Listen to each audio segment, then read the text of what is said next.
जम्मू आ गए, दिल्ली आ गए, अलग अलग जगह पे आ गए, और अभी सरकार उनको करेगी फिर से हम सेटल। मेरी बात समझ गए कि सबके साथ मर्डर हो जाता है क्या? सारी बहुएं जला के मार दी जाती? Donoghue case came after this case. Sorry. Donoghue versus Stevenson, ये तो सुना होगा आप लोगों ने, बहुत फेमस है.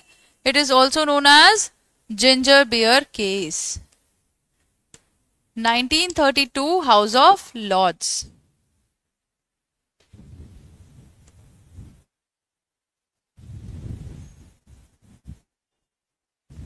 Okay, it is also known as ginger beer case. Facts पता है आप लोगों को इसके?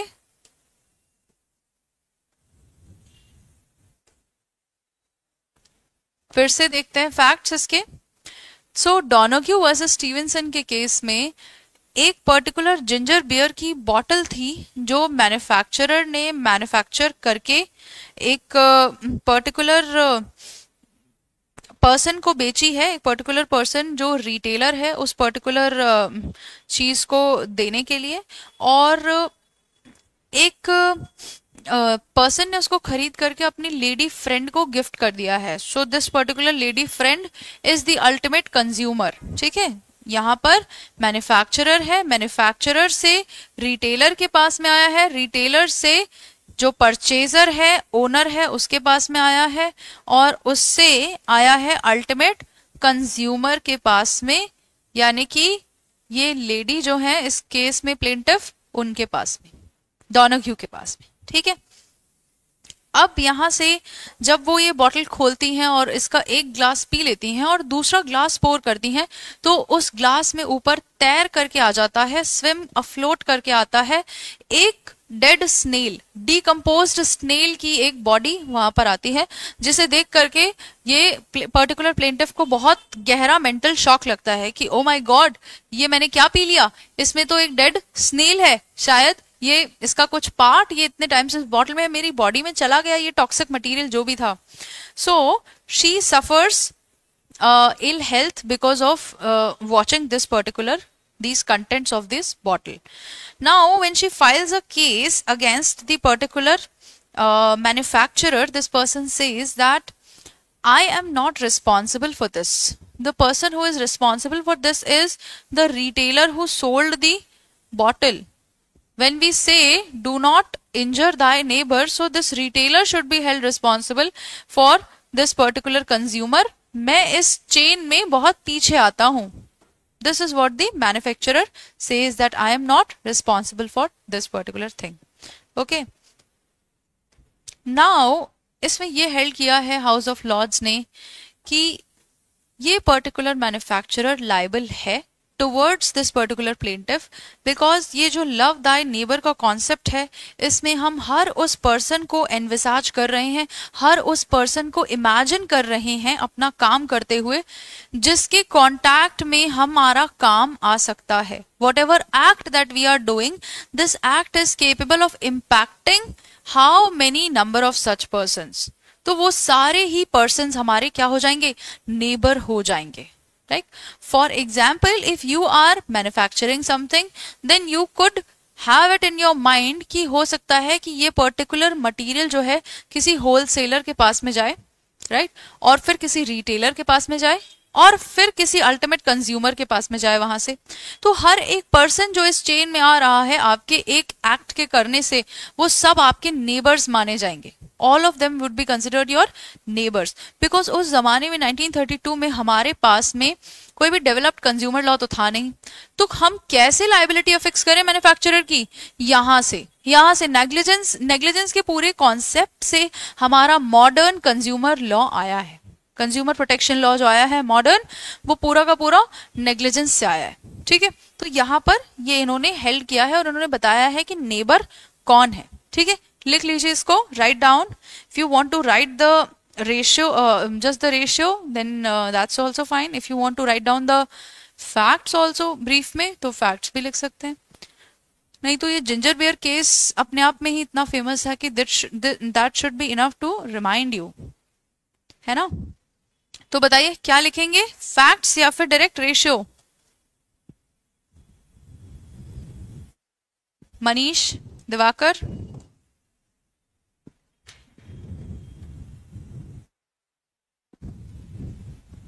Okay, then write down the facts.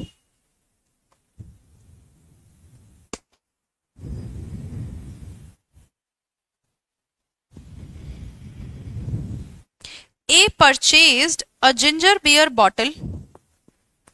A purchased a ginger beer bottle from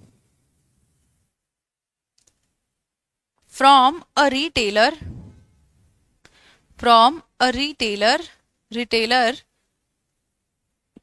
for a lady friend, that is the plaintiff.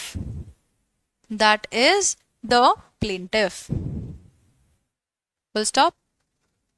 She consumed one glass from the bottle. She consumed one glass of ginger beer from the bottle, comma.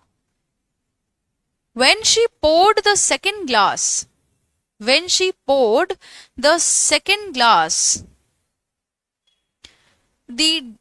body of a decomposed snail,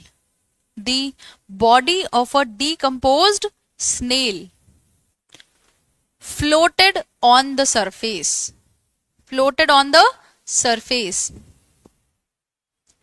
Full stop. Plaintiff alleged that she suffered ill health due to drinking the contaminated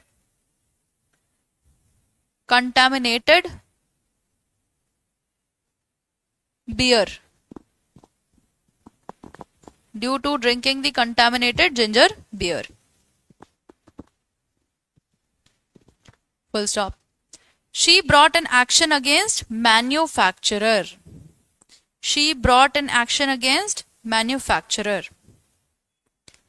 Full stop. It was held by the House of Lords. क्या held हुआ है? Ratio लिख रहे हैं अब. It was held by the House of Lords that manufacturer owed her a duty.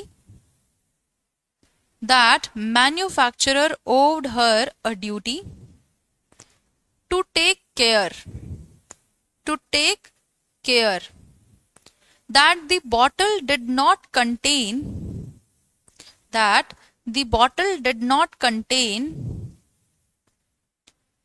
any noxious matter. Noxious यानी सड़ा हुआ, बेकार, घटिया. Noxious matter.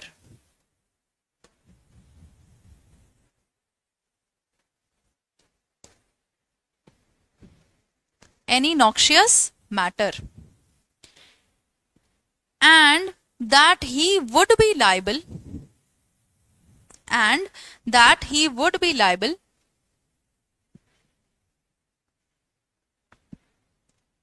for the breach of the duty.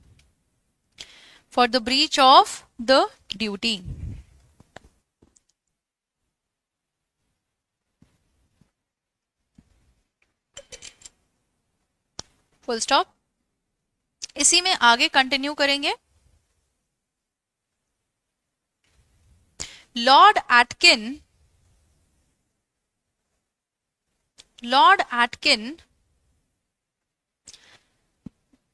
replied to the question, inverted comma में लिखेंगे who is my neighbor, inverted comma close. Full stop. They are the persons who are so closely and directly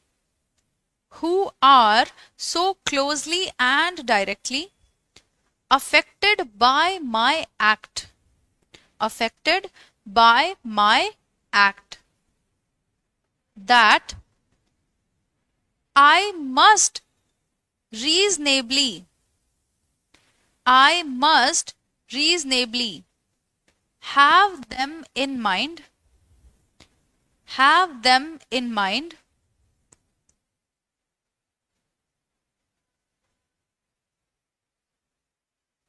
as being so affected. I must have them in mind as being so affected when I am directing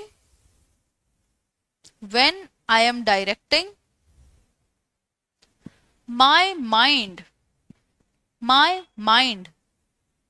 to the act in question.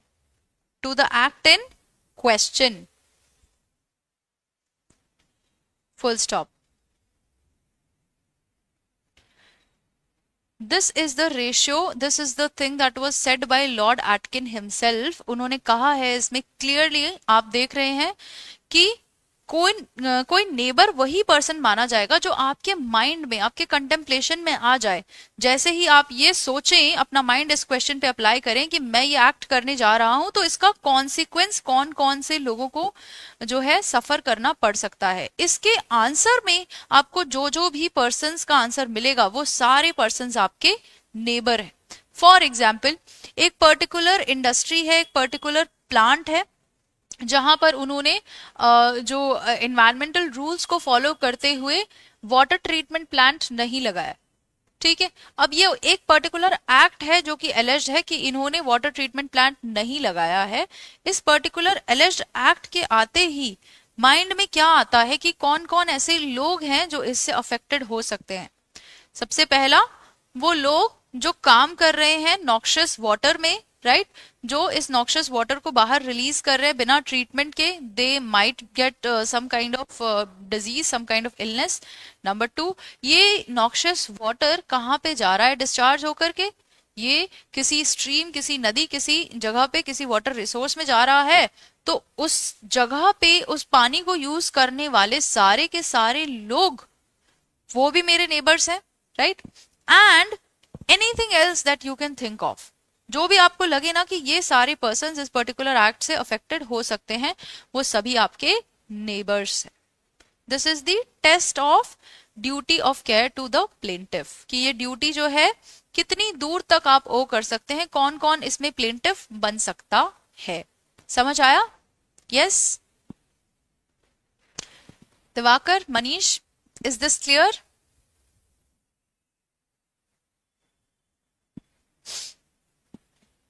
Okay, चलें आगे चलें।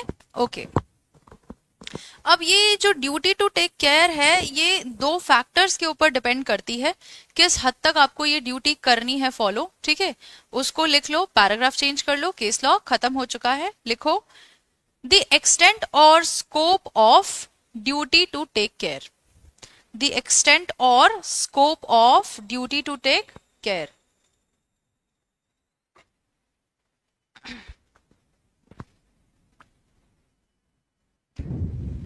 It depends on 2 factors. It depends on 2 factors.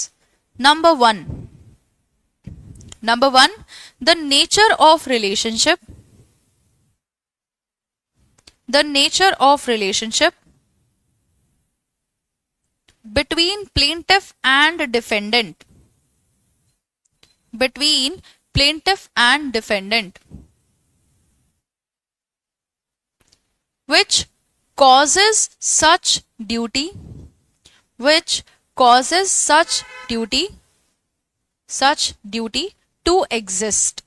to exist, and number 2 में लिखेंगे the likelihood of damage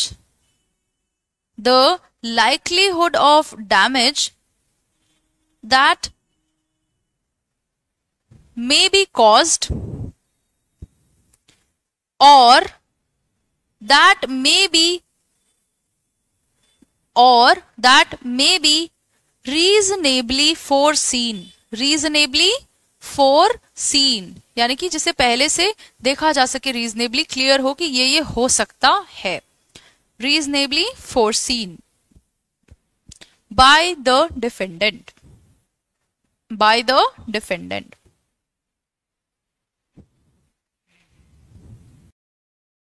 Subscribe for more content.